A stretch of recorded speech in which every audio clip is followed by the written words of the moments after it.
Hello friends, welcome to the channel electrical and automation. दोस्तों, आज आपके लिए बहुत ही बेहतरीन वीडियो लेके आ गया हूँ। इस वीडियो में आज हम देखने वाले हैं दोस्तों कि प्रेशर कंट्रोल लूप की जो वायरिंग होती है वो कैसे करी जाती है। उसका डायग्राम जो है मैंने ऑलरेडी बना दिया है। ये आपके सामने जो डायग्राम दिख रहा है ये कंट्रोल लूप की वायरिंग का डायग्राम दिख रहा है। दोस्तों ये क्या है, इससे आपको कई सारी चीज़ें क्लियर होने वाली। एक तो ये क्लियर होने वाला है कि कंट्रोल लूप में आपके पास अगर सिंगल कंट्रोलर हो, दोस्तों मैंने यहाँ पे DCS नहीं लिया है, ना ही PLC लिया है, मैंने लिया है सिंगल लूप कंट्रोलर। तो सिंगल लूप कंट्रोलर में अगर आपको वायरिंग करनी हो किसी प्रेशर ट्रांसमीटर से तो वो कैसे करेंगे, किस तरीके से करेंगे, तो आपको ये क्लियरिटी हो जाएगी कि आपको वायरिंग में क्या क्या चीज़ें ज़रूरत पड़ने वाली है। इसके अलावा दोस्तों होता क्या है कि अगर आपके पास प्रेशर कंट्रोल लूप में और इक्विपमेंट के अलावा कनेक्शन कैसे करना है पोजिशनर से, और पावर सप्लाई कहाँ कैसे करना है, 2 वायर ट्रांसमीटर हो, उस 2 वायर ट्रांसमीटर की सप्लाई जो है वो कनेक्ट कैसे करेंगे वो भी हम देखेंगे। दोस्तों अगर आप हमारे चैनल में पहली बार आए हैं तो इस चैनल को सब्सक्राइब करना ना भूलिएगा। इस चैनल पे आपको इलेक्ट्रिकल ऑटोमेशन, इलेक्ट्रिकल से ढेर सारे वीडियो मिल जाएंगे जो रेगुलर बेसिस पे पब्लिश होते रहते हैं। इसके अलावा आप हमें इंस्टाग्राम, यूट्यूब और कई फेसबुक पेज या फेसबुक ग्रुप में आप हमको फॉलो कर सकते हैं। वहाँ पे हम रेगुलरली डेली पोस्ट डालते हैं, वहाँ पे आप देख सकते हैं कि हमने क्या डाला है। इसके अलावा सबसे पहले चलिए आपको बता देते हैं कि हमको क्या करना है। हमारे पास एक प्रेशर ट्रांसमीटर है। उस प्रेशर ट्रांसमीटर को सप्लाई देने के लिए हमें क्या चाहिए होगा, 24 वोल्ट DC चाहिए होगा। तो हमने क्या किया है, एक पावर सप्लाई लगा कर रखी है। वो पावर सप्लाई क्या करती है, AC वोल्टेज को DC वोल्टेज में कन्वर्ट करती है। AC ये इनपुट दिया हुआ है, DC इसका आउटपुट है।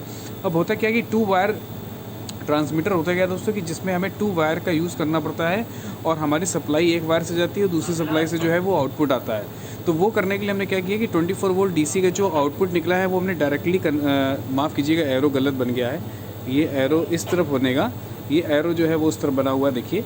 तो 24 वोल्ट DC डायरेक्ट चला गया है, यानी हमारे ट्रांसमीटर को सप्लाई पहुंच गई है। ट्रांसमीटर में सप्लाई पहुंचने के बाद उसने जो प्रेजेंट कंडीशन है प्रेशर की वो आउटपुट निकाला है इस वायर से। ध्यान करिएगा दोस्तों, ट्रांसमीटर में 2 टर्मिनल होते हैं, एक प्लस का एक माइनस का। तो प्लस वाले टर्मिनल में 24 वोल्ट DC कनेक्ट करेंगे, माइनस वाले टर्मिनल से हम 4 to 20 मिली एम्पियर का जो सिग्नल होता है वो लेके आएंगे। अब हमको क्या पता है, हमको बताया गया कि सिंगल लूप कंट्रोलर का इस्तेमाल करना है, तो सिंगल लूप कंट्रोलर को भी सप्लाई हमको चाहिए होगी 230 वोल्ट AC। इसके अलावा लूप कंट्रोलर में दोस्तों क्या होता है, प्रोसेस वैल्यू और सेट पॉइंट, यानी प्रोसेस वैल्यू कितनी चली और सेट पॉइंट आपने कितना डाला है, उसी हिसाब से PID ट्यूनिंग के हिसाब से वो आउटपुट देता है। लेकिन वो आउटपुट तब दे पाएगा जब उसके पास 4 to 20 मिली एम्पियर का फीडबैक, यानी प्रेशर कितना चल रहा है वो पता चल पाएगा। तो वो उसके लिए क्या किया हमने कि हमारा जो 4 to 20 मिली एम्पियर का निगेटिव वाला जो ट्रांसमीटर से कनेक्शन आता है वो दोस्तों हम लूप कंट्रोलर के प्लस पे कनेक्ट करते हैं। और अब इस लूप को पूरा करने के लिए जो 4 to 20 मिली एम्पियर का निगेटिव वाला वायर था वो हम 0 वोल्ट DC यानी पावर सप्लाई के ग्राउंड से कनेक्ट कर देते हैं ताकि मेरा ये लूप कनेक्ट हो जाए।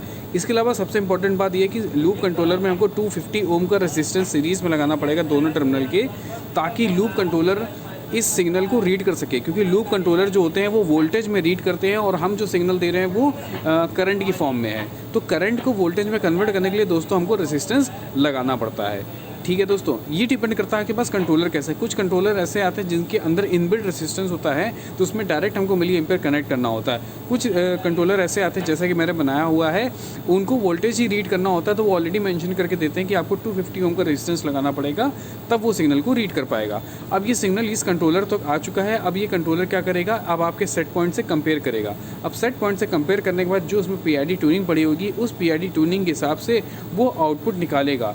वो आउटपुट क्या निकालेगा कि मेरे वॉल को कंट्रोल करेगा। ये मेरा वॉल है, वॉल को कंट्रोल करने के लिए हमें चाहिए होता है पोजिशनर। मैंने यहाँ स्मार्ट पोजिशनर बना दिया है क्योंकि आजकल स्मार्ट पोजिशनर का ज़माना है, तो स्मार्ट पोजिशनर दीजिए।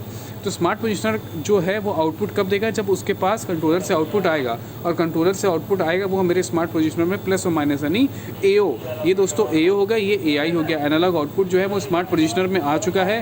अब वो क्या कर रहा है, हमने इंस्ट्रूमेंट एयर सप्लाई का इनपुट दे रखा होता है। इसके बाद वो एयर सप्लाई क्या करती है, रेगुलेट करता है स्मार्ट पोजिशनर की कितनी एयर सप्लाई वहाँ पे पहुँचे मेरे कंट्रोल वॉल के पास, ताकि वो रेगुलेट हो और मेरा प्रेशर जितना मुझे मेंटेन करना है वो मेंटेन करे।